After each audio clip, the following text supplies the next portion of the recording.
Welcome to episode 10 of After the Breach, a podcast for whale enthusiasts by whale enthusiasts. We are your hosts from Friday Harbor on San Juan Island, Washington, whale watch captains and professional guides Jeff Friedman and Sarah Shimazu. We have a great episode today, and joining us as our guest is Christine Caruso, filmmaker and director behind the award-winning 2022 documentary Corky. It is the story of the world's longest-held captive orca, the changing sentiment about orcas in captivity, and the rise of sea sanctuaries. Hi, Sarah. Hi, Christine. Hey, Jeff. Christine, thanks for joining us tonight. We're really grateful that you could take some time out of your day to chat with us about Corky. Hi, Jeff and Sarah. Thanks for having me. Yeah, it's great for you to be on. Really appreciate it. Tell us a little bit about you. We're going to be talking about your film, but tell us a little bit about you and your background, what you do, and let's start there. Well, I am not an actual filmmaker. I mean, I guess I could say I am now, but going into this, I'm actually a full-time teacher and elementary kindergarten teacher. And I've always loved watching documentaries. I love learning like the story about people or nature or even the story behind the story. So I've always just loved watching documentaries. Well, you clearly have a passion for it, because creating a film is not an easy undertaking, even for a quote unquote filmmaker. Yeah. And you are officially a filmmaker now. And it was stunning. It was a stunning documentary. We're gonna talk lots about the documentary. So the documentary is about Corky, who was captured in 1969. Corky is we talk a lot about on our podcast about southern resident killer whales. We talked a little bit in the last episode with Gary about northern killer whales. And Corky is a member of the northern killer whale population. Northern resident killer whales. So for those of our listeners that aren't familiar with them, northern resident killer whales are very similar to our southern resident killer whales. They're salmon specialists. So they are a larger population than the southern residents. We're estimating somewhere about around 300 right now. Yeah. And they're split into clans, and it talks about this in the documentary. It's so great to hear a little bit about them, but 3 acoustic clans, so A, G, and R, if I'm not mistaken.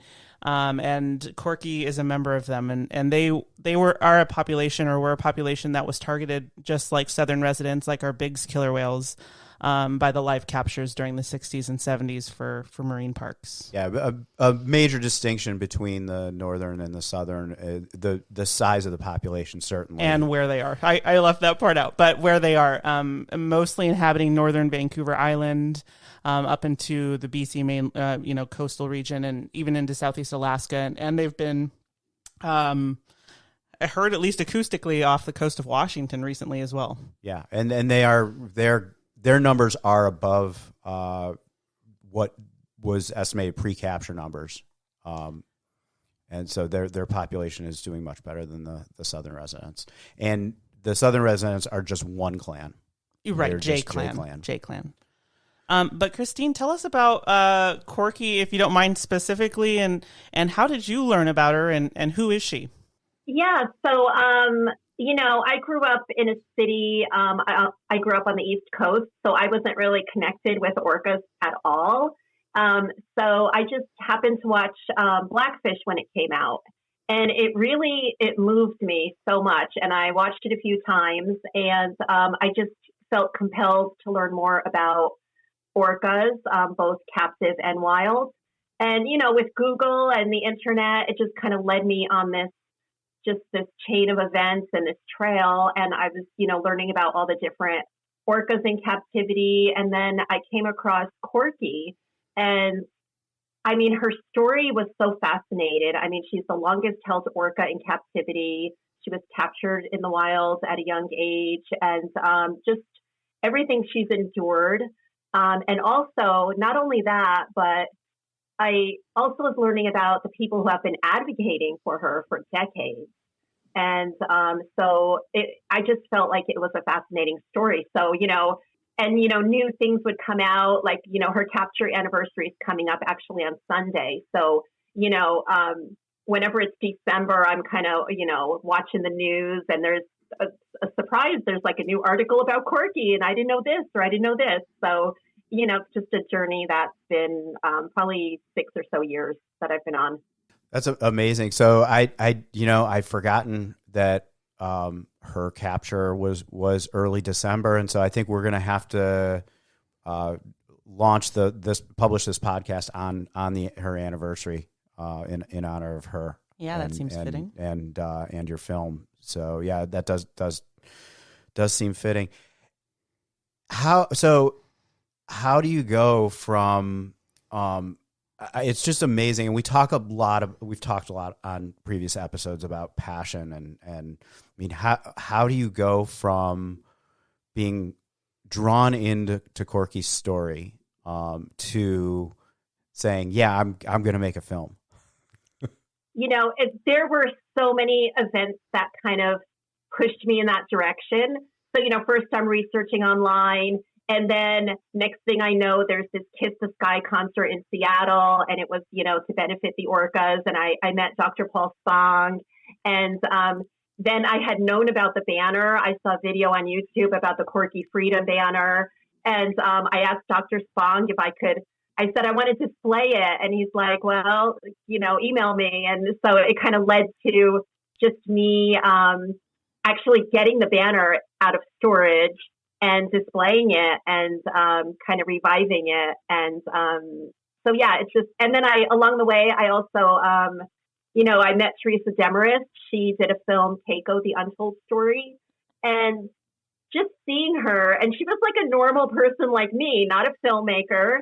And she just had to make this film about Keiko. And I liked the film, and I met with her in Oregon, and she kind of, I think just meeting her gave me the confidence. Like, first I was like, I think I'll just, make a YouTube about Corky, because there's all these facts about her out there, but they're not in like a storyline, like a sequence where you kind of learn about, everything about her and the people who have advocated for her. So, so then that just led me to thinking, oh, I'll make a YouTube. And then I thought, well, maybe I'll make a children's book. I didn't really know what I wanted. I had all this information, and I thought it was interesting, and I thought it would be interesting to other people. And so I'm thinking maybe I'll write a children's book, maybe I'll do a YouTube. So then I started interviewing people, because I started meeting some of these scientists and advocates. And, I have my little iPhone, and I'm, interviewing Paul Spong and, some other people. And it just kind of turns into this thing where I went to California, and I was going to interview Charles Vinnick, and I just randomly online found this camera guy, George. And so he met me and did, he filmed the an interview with Charles Vinnick. And when we left, he was like, that was such a good interview. And he actually encouraged me to make it into a film. And I said, I don't even know what I'm doing. And he said, I'll help you get started. So it kind of went from YouTube to now it's this documentary. And it was just like a series of meeting people. And I could almost tear up. I mean, so many people, when they heard me talking, like you could probably hear them starting to get excited. Yeah. When they saw my passion and, it helps being a teacher, people wanted to help. And so many people like donated their time or footage that they had, a lot of archival footage and current footage. So it was just this series of meeting people who felt like I did, and they just wanted to help. So that was really phenomenal. It's amazing, and it fits the theme with what we talk about. When you're following your something you're really passionate about, it just seems like the right people show up, the path forward reveals itself. If you're authentically passionate about something, you can accomplish anything, like making an amazing documentary film. And the people that you connected with that are in the film, I mean, it's an incredible group of different experts and in different areas. And Charles Vinnick, for people that are listeners that aren't aware, he's with the Whale Sanctuary Project. You had Alexander Morton, Dr. Paul Spong, Jeff Ventry, who we had on in a previous episode from Blackfish. I mean, just the number of people, the authenticity and quality and emotion of the interviews were just absolutely incredible. And I think it really speaks to the passion that these whales and these individual whales and Corky and whoever inspire in us. Like, we are definitely a community because of them. And I know that sounds silly maybe, but they inspire so much in us that I think it makes it possible. I agree. I mean, this might sound corny for me to say, but I really feel like I'm a better person because of Corky, because what I learned about her strength and her endurance, and also what I learned about, like I said, the people who have known her for many decades also. Yeah, absolutely. Nope. Sounds great. And, Jeff and I saw the film. We just watched the film again just before we got on with you. And I think one of the things that I wanted to ask you is, when we go into viewing something and, I'm going to use kind of Blackfish as an example. When I first went into viewing Blackfish, I had some like preconceived ideas. Like I had known the whales, for a long time by that point, and I knew how I felt about captivity. But as we go into like these kind of new endeavors and projects, we maybe have these preconceived ideas, and still things surprise us or shock us. Was there something during the filming of Corky that stands out to you as like this pivotal moment, or this like kind of, the clouds open, clouds part and sun comes out and it's just like, I don't know, do you know what I mean? Does that sound weird? Yeah. Well, I would say, when I was learning about her time at Marine Lands, the place where she was before SeaWorld, and I think what really struck me, that surprised me, was when Corky was at Marine Lands and Marine Lands was sold to SeaWorld. They were putting Corky, who was in the Corky's like tank mate, and he was also a relative of Corky. So they put Corky in a sling first. And when they were taking him out of the water, she was trying to get into the sling with him. And that just blew me away. Like, she didn't want to be left behind. Like, she didn't want to be alone in the tank, or like she knew once he was in that sling, he was gone, because that's how her babies left. When they died, they left, they were taken out in the sling. So I was just blown away that she did that. Like, she's trying to get in the sling with him. I mean, can you imagine seeing that?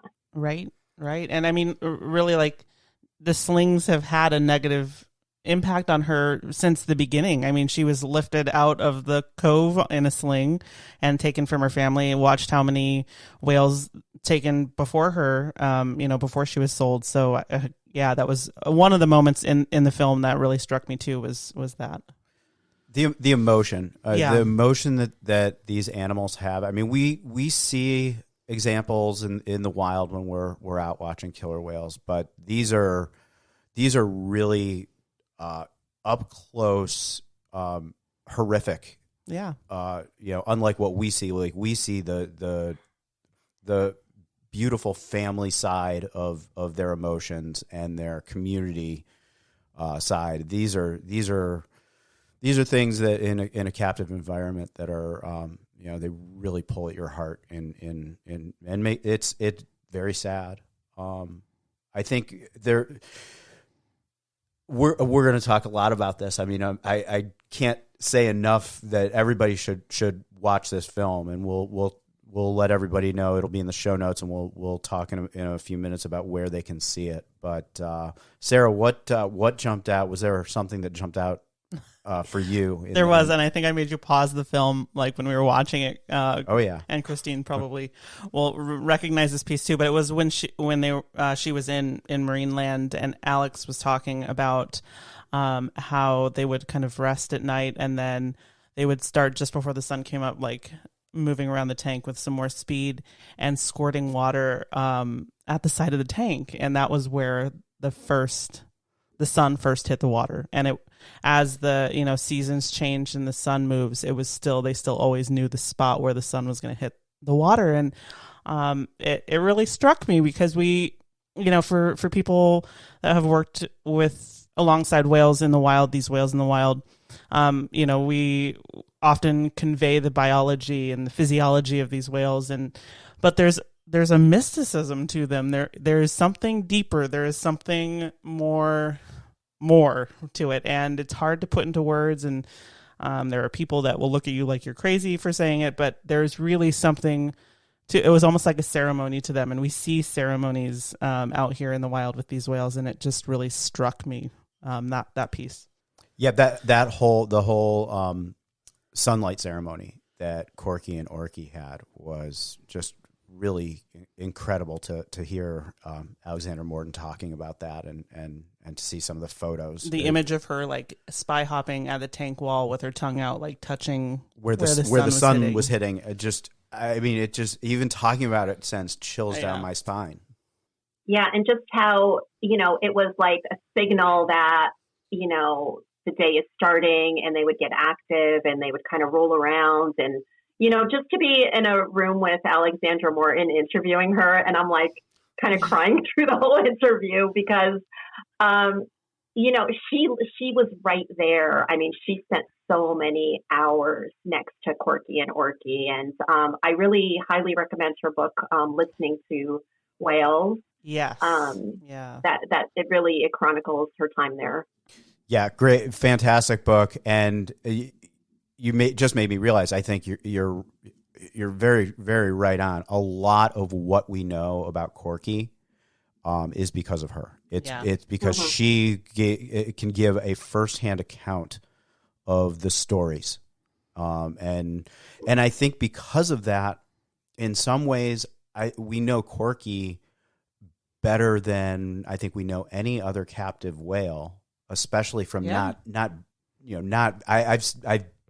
to SeaWorld San Diego once. I saw Corky one time, but I've seen her family and feel like I know her as well as I would know her family because of the stories that Alexander was able to bring out of her work when she was at Marineland. Yeah, I would argue definitely that she's the most understood, known captive whale. I mean, even compared to Lolita Tokite, there's a lot of questions about who her family is, and we know generally who her pod is, but we know individuals that belong, that Corky belongs in and is, a part of.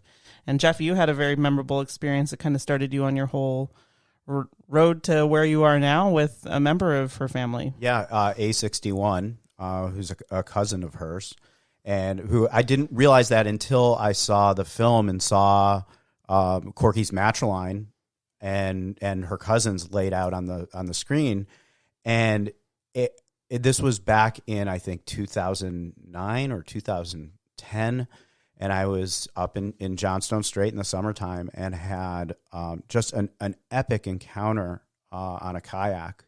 And had several very close passes from her cousin, A61. And that experience, I wouldn't be here today. That is the experience that if I had to go back and look at one moment that got me here as a whale watching professional and a professional guide and a whale advocate, it is that moment and I knew it within 2 minutes of after it happened. I knew that my life had changed, and then seeing the matriline in the film and realizing that wow, this is one of Corky's relatives. It's just one of those. It just makes you stop and take a deep breath and really think about a lot of different things. Yeah. So you did the film won 2 awards. The Friday Harbor Film Festival last month, and well deserved, and not an easy thing. The Friday Harbor Film Festival gets great films, and there were a lot of really good films this year. And you won the Audience Choice Awards for Tales from the Heart, and the Audience Choice Awards for On Demand Best Feature. That's gotta feel incredible. Yeah, I still can't believe it. I mean, I went to the festival and I watched so many of the films, and I was like, oh, that one's going to win. There were so many good films. It was amazing. And even that night, when they were announcing, the winners, I almost took the earlier ferry home because I had to go to school the next day. And I really, because there were so many good films, and just to, win the Tales of the Heart Audience Award, it was amazing. And I'm so glad I stayed, and I took the late ferry and got home at like 1 a.m., but that was okay. It was worth it. And it was just such a thrill because, like when you're making a film, like, you like it, but you don't know, are other people going to like it? Are they going to like it as much as I do, or half as much as I do? You don't know. And just to be in the theater there, watching the film with an audience, I purposely sat like in the middle of the theater. So I kind of had surround sound of the audience. I just wanted to kind of feel them and hear them, and just to kind of hear them gasp or kind of, almost cry at certain parts, or kind of chuckle, or, just to kind of see their reactions, or groan, So it was like, yes, that's what I wanted. I wanted to evoke that emotion. And I didn't know if that was going to come through. And I think it was able to reach people and make them feel emotional. Yeah, absolutely. I will share with our listeners what I told you that night at the screening at the Friday Harbor Film Festival, because I met you back, I think it was 2013 or 14. I think so. I don't think you had the documentary was not in your line of sight yet, but you were very excited because you were getting some of the Corky banner out of storage. You were very excited about that, but that was as far as you had gotten, and so I didn't know what to expect when I went to see the film. But I've known you, and I know your background, and you're not a filmmaker. Blown away. It was such an emotional journey through the film, so well put together. The story was told so well. As I mentioned, the people that were interviewed, the things that they said, the footage, the soundtrack, everything was so well done that at the end of it, and I remember saying this to you, this was as powerful a journey that I went through watching this film as I remember going through Blackfish my first time. This was as powerful as Blackfish, and the 10th year anniversary is coming up of the 10th year anniversary of Blackfish, and to me, this is like the next step forward. It would be. I would love to see, everybody should see this film, and people should tell their local film festivals.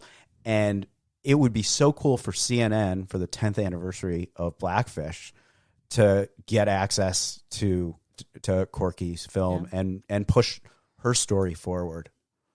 Yeah, I agree. I think so. And I really feel like there was something about your documentary that just, it was so personal, because it was not just about captivity and that, but it was about, obviously it was about Corky. It was about an individual, and not just, an animal or a whale. She is her own being. We know that, having been out with whales and knowing whales, and but it was about her, and how she's brought so many people together, and advocating for her, and so it was just it was really, really powerful and beautiful. On that note, with bringing people together, and getting back to how I met you with the Corky banner, the Freedom Banner, that was one of the things that really struck me in the film, because I've known about this banner for years, but then hearing that it had contribution from people in 21 countries, and all put together, the banner is 1.5 miles long. Are people still contributing to that? Where is the banner today? What's the story on that? Yeah, and Jeff, I want to thank you, because at that first Super Pod when I met you, you were like so excited about the banner, and I was like, oh, somebody else knows about it, and you really I think you were the one who let me give a little 5-minute presentation at the Whale Museum because I was going to do my first banner display in San Diego, right outside of SeaWorld. And you were like, okay, I'll set, and you kind of fit me in. You just you didn't even know who I was, and you just like let me do that. So that was I really appreciated that. So you were one of the people who helped me on this journey. And I would really encourage everybody, please watch the ending credits in slow motion because you will see dozens and dozens of people helped me with this. I mean, it's truly a group effort. That is awesome. Thank you. I remember that really well of how excited you are with the banner. So where is the banner now? So the banner is stored in the San Francisco Bay Area in a storage unit that Michael Reppy is in charge of. So Michael Reppy has been a longtime advocate for Corky. So what happened was when I got the banner from San Juan Island to San Diego, then it was stored there for a while. And then, circumstances changed and it was in a rental unit there for a while. And, it gets expensive because every time you have a banner display, you got to rent a U-Haul, you got to find a bunch of people, pay for the storage unit, kind of ship it around. So he's just storing it there for now. But what we and I would love to do this summer, I mean, I would just love to have more banner displays, in the California, anywhere in California, just kind of get it back out of storage. We had a couple displays, since since I first met you. But it is a big effort to, the banner. I mean, it's in like, those big storage containers, those big tubs you get at Target. I mean, it's in like 30 containers. So it's a big effort to get it out and lay it out and fold it back up and, but it's so worth it. And then you have to find the location, maybe get a permit. We displayed it in Sacramento at the California State Capitol, and it was beautiful. And Assembly Member Richard Bloom came out and looked at it. But, that was like a whole weekend, and it was awesome. And we thought it would get on the news, but it didn't get on the news. So, but I do want to have, I would love to get this film on CNN or a major streaming service and just kind of have things get the ball rolling and start having some banner displays. That would be awesome. Because I just, and as a kindergarten teacher, when I see that banner, I tear up every time because children made that banner. They painted these little patches of cloth and they were sewn together. And, that's why I have some children in the film because I said there has to be, there's scientists and researchers and everything in this film, but there also has to be children in this film. And we had a couple children that were just so amazing. And, in a way, this film is like my Blackfish effect. Seeing Blackfish literally led me to making this film.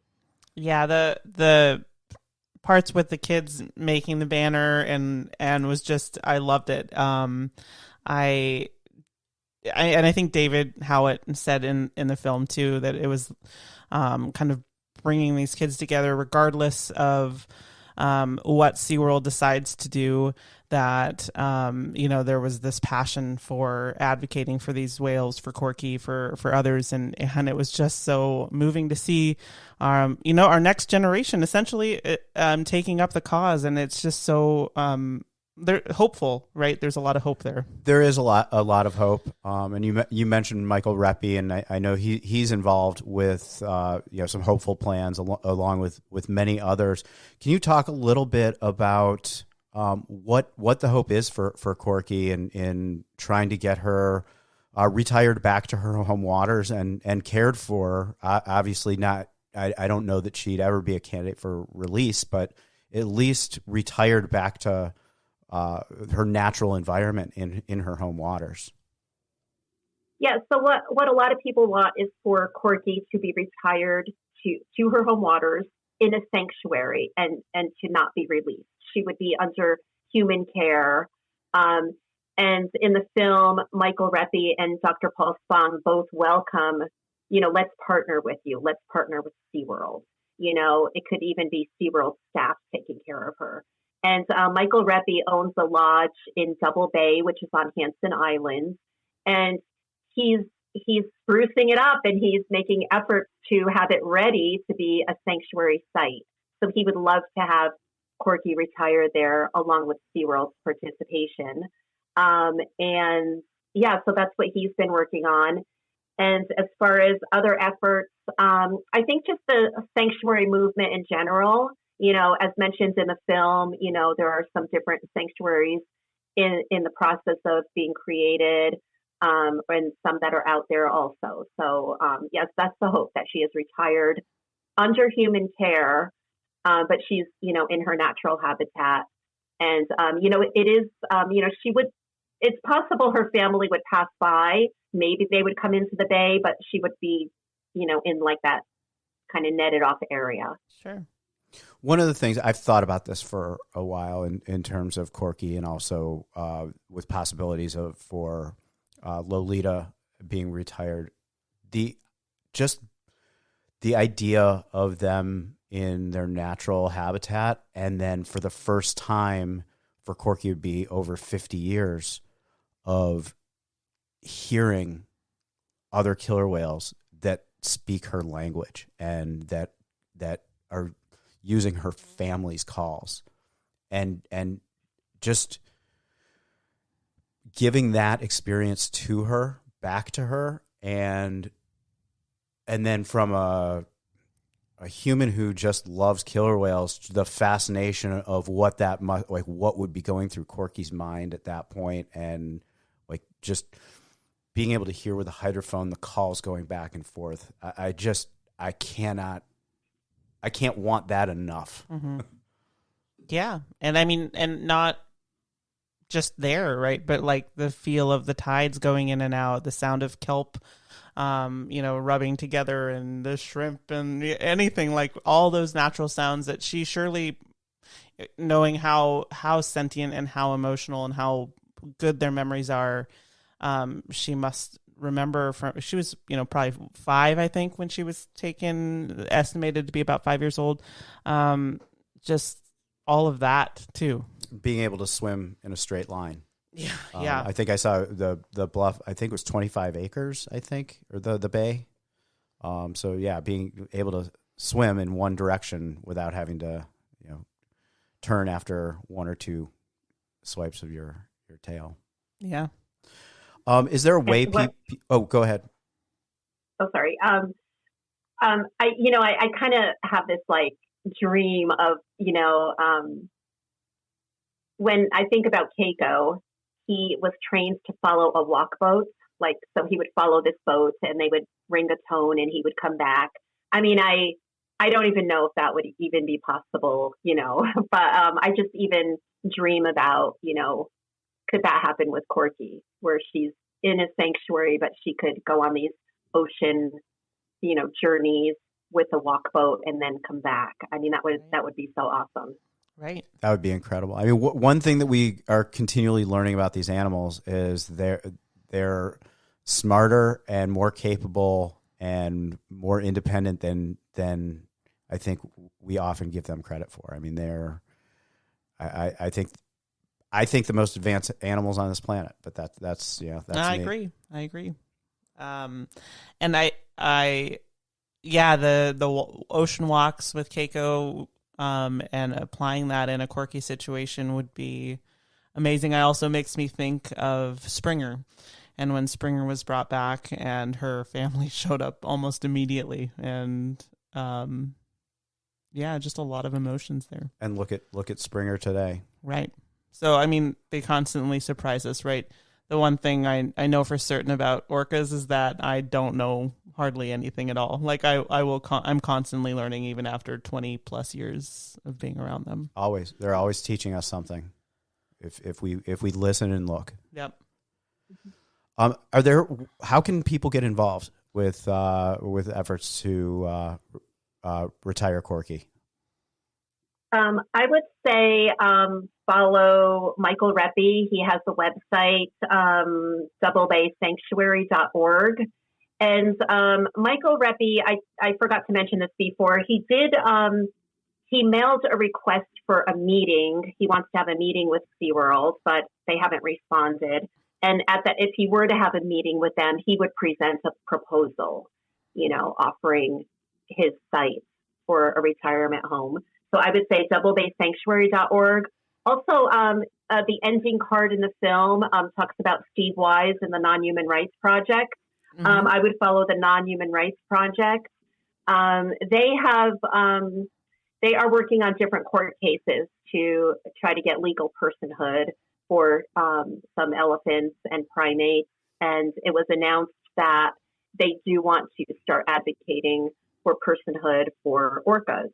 So when that comes about, possibly next year, I'm not exactly sure, but I would follow Non-Human Rights Project also.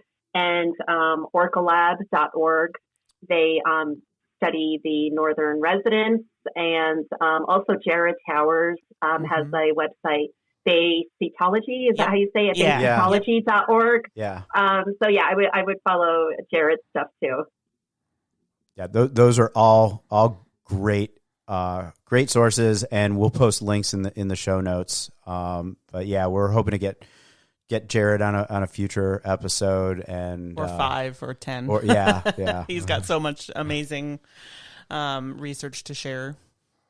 Oh, I'm so glad he was in the film, just talking about the northern residents and the rubbing beaches. It was just so and he really. It took 3 tries.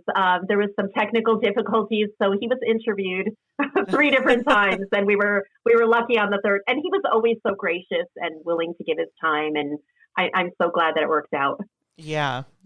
I think he always gives great interviews. He's very well spoken, and Paul Spong has a way of speaking just so calmly and eloquently, and like finishing up, like I think it was his last, I won't spoil it, but his last quote in the movie just grabs your heart. And it gives you chills, and just, it's a powerful quote. And I think that's very him. I think he has that kind of, impact. And who else surprised me by getting very emotional was, Dr. Jason Colby. Who wrote a book about the orca captures. And, he was very emotional. Being in the room with him, you could see him tearing up, and, to make that statement that, orcas shouldn't be in captivity, and just how he felt about Corky, that really moved me a lot, because he was very emotional and passionate about that. Yeah. There were a few quotes that he had in the documentary that I actually wrote down, because just very, very well spoken, and you could just tell. So where can people see the film now, prior to CNN and buying it? I wish, yeah. So right now it's on Amazon, but only in the US and UK. That was all that was available to me. So I just kind of self-published on Amazon, and it's also and then it's on Vimeo, and you could watch worldwide. It's on Vimeo, so you could watch it those 2 ways right now. Awesome. We'll definitely post links in the show notes to that, and we highly recommend that all of our listeners check out the film Corky. It is so powerful, and it's so moving, and her story needs to be shared. So watch it, share it with friends, and get involved. She is really a whale and a being that really needs people's support, and to get home and give her a good retirement in her home waters. Yeah, and thank you so much, Christine, for sharing her story with us in such a poignant and really beautiful medium, and for joining us tonight to talk about her. Yeah, thank you so much, Christine, for joining us. Thank you so much. I really appreciate your time. Thank you. And thank you for making such an awesome documentary. Thank you. My pleasure. And pain.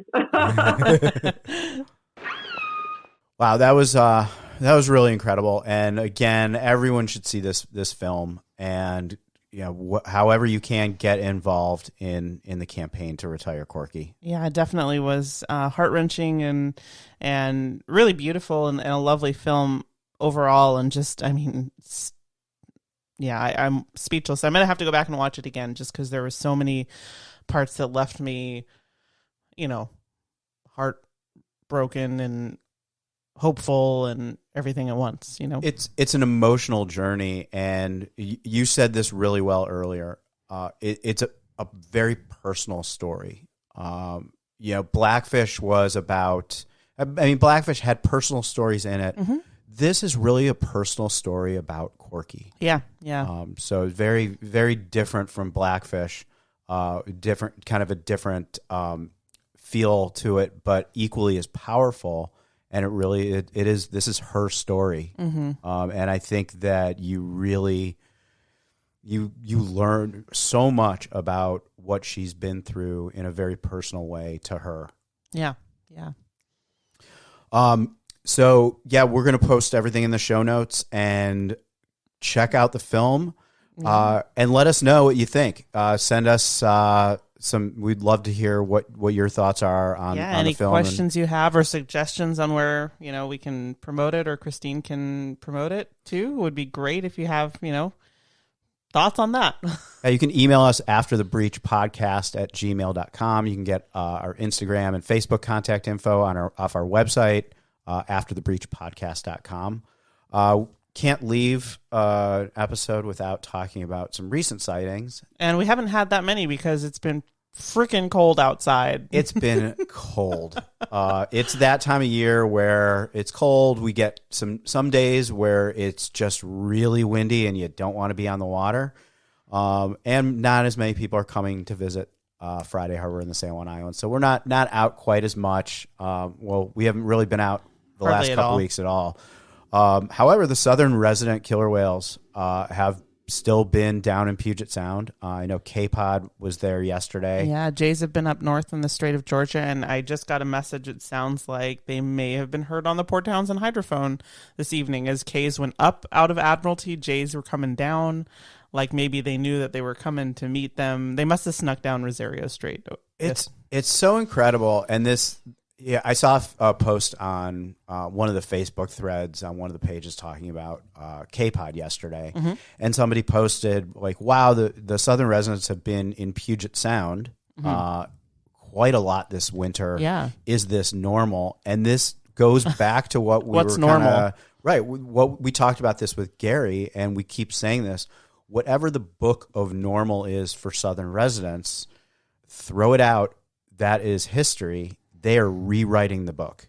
Yeah, and we really don't have any understanding of what's, normal for them, right? We've been watching them for, 40 years, 50 years, and they've been their own beings since time immemorial, right? Right. We are scratching the tip of the iceberg on our understanding of them. So I did hear that the chum runs in Puget Sound, returning chum, were like double what was expected. So wow. I'm just throwing a number out there, and forgive me, but I think it was like 600,000 returning. That's great. I'll have to check. That is what they are going after this time of year typically. Mm-hmm. But there must be so much that all three pods have been down there at some points, and it shows that they'll go where the food is, and that they know where that is more than we do. And the T's, there have been a couple T families down there. The T-137s were down there for several days, over a week, I think. And then yesterday, was it a lone male? I think it was by himself. Yeah, was it 49A1? I think it was 49A1 was seen off Victoria. I think even in Victoria Harbor at one point. And the T-18s were seen going through active pass with the 34s and 37s. Yeah, I saw that. With the new calf. Yeah. Would love to see a photo of that new calf next to Galliano. Yeah. And I really do too just love seeing the new calf throughout the weeks and watching how much they grow so fast. It's incredible, especially the bigs. Yeah. They get big and chunky very quickly. They do. Chunky whales. We like them chunky. So just a couple of promos for coming up episodes. Sarah is about to embark on an Australian adventure. She's going to be spending time down in Bremer Bay off Southwest Australia. in Western Australia. Yep. With the Bremer Canyon killer whales. Just give us a brief highlight of those, and I cannot wait to hear. You could probably do it just as well as I could because you've been down there as well. But yeah, I'm heading down there. I wish it was we. I wish it was we too. There's a population of killer whales that are seen off the south coast of Western Australia. And they are fairly newly discovered. 15, 20 years ago, they were kind of found out. It's like 35 miles offshore over this deep water canyon or complex of canyons. And they are, out there. And there's not a whole lot known, though more every year. And there's a couple companies and researchers out there. But we know they eat beaked whales. And mola mola. We did see them take a big bite out of mola mola while we were down there last time. I think they took take blue whales. Squid from sperm whales. From I think somebody was saying. Yeah. Who knows? I'll be heading down there and spending the month of January out on the water there.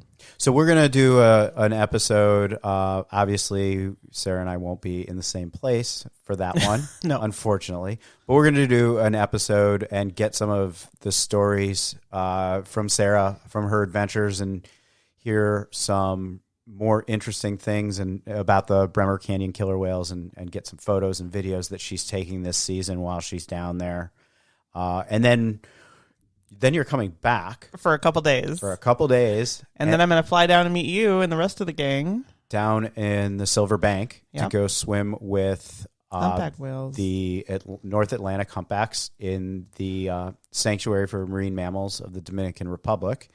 And we, if you want to hear, we're going to have an episode coming up after that that's going to be a trip report. But if you're curious about how that works and how swimming with humpbacks works, and you're interested in doing that at some point, we had episode 7 with Gene Flipsy from Conscious Breath Adventures, who we were going out with. We've been out with him before.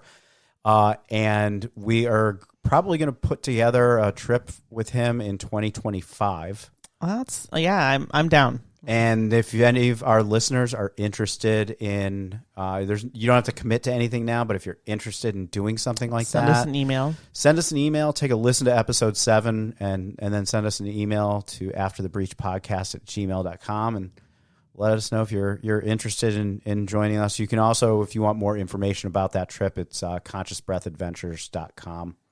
Which is also in the show notes. It's a life-changing experience, and I think we talked about that in episode 7. But give episode 7 a listen too. You'll go down there and you don't come back the same, and in a good way, not in a bad way. And watch the film Corky. Share it with your friends. Post it on social media, and let us know what you think of it. And get involved to help retire Corky. And send us info, any questions or feedback. Yeah, I think we would like to do a question and answer episode in not so distant future. We probably can do end that. up being next spring, but we could also do that when you're in Australia too. We'll see. We'll see. But yeah, send us info. Share if you're enjoying these podcasts, share it with your friends. Post it on social media. And thanks for joining us. Yeah, guys, thanks for listening. Bye, Sarah. See you later, Jeff.